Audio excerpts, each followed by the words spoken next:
Excel সুপারের আমরা engine fitting দেখব। এটা 2 স্ট্রোক ইঞ্জিন। আমরা ইঞ্জিনের বডিতে প্রথমে একটা বেয়ারিং লাগিয়ে নিচ্ছি।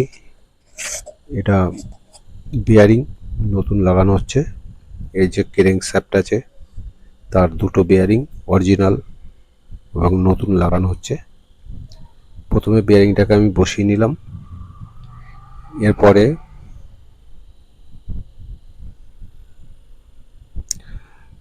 এই দেখতে পাচ্ছেন দ্বিতীয় বেয়ারিংটা, এটাকে আমরা অয়েল দিয়ে নিচ্ছি যাতে ফ্রি হয়।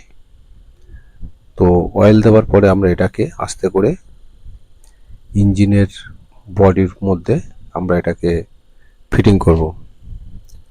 কারণ 2 স্ট্রোক ইঞ্জিন, এটা এখানে মোবিল আসে না। এই তেলের সঙ্গে যে মোবিল থাকে তার উপর নির্ভর করে এটা চলে।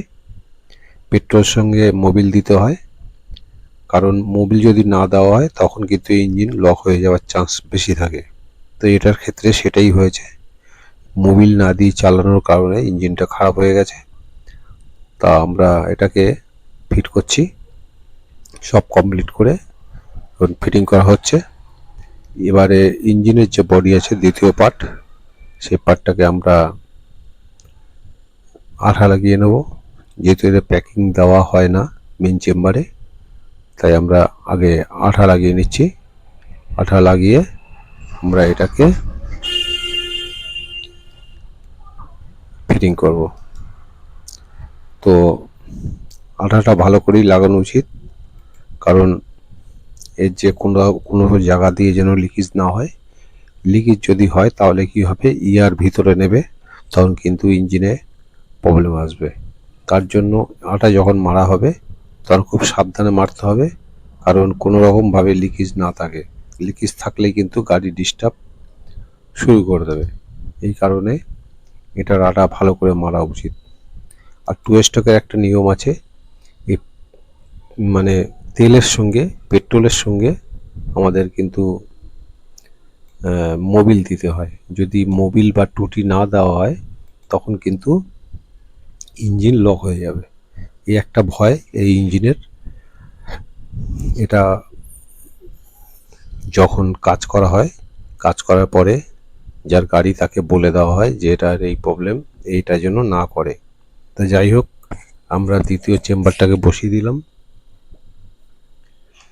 বসিয়ে দেওয়ার পরে এবার আমরা সেটিং করে নিচ্ছি।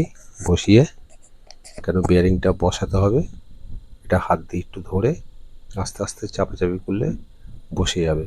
এরপর আমরা যে এর নাট বোল্ট হয় না, এর সব স্ক্রু সিস্টেম, তো স্ক্রুগুলো আমরা এক এক করে বসিয়ে নিচ্ছি।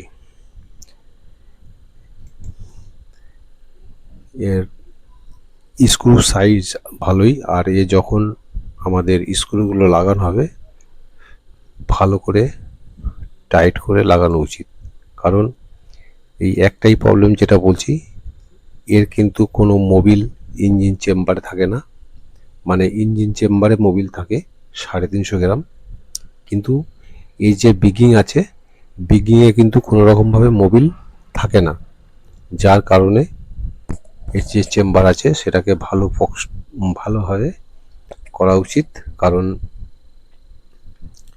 ভালোভাবে করলে তাহলে কিন্তু কোনো দিক দিয়ে হাওয়া লিকেজ করবে না, আর হাওয়া লিকেজ না করলে মোটামুটি ইঞ্জিন ভালো বেশি দিন চলবে। তার জন্য আমরা এই যে স্ক্রুগুলো আছে সেগুলো আমাদের ভালো করে টাইট করে নিতে হবে।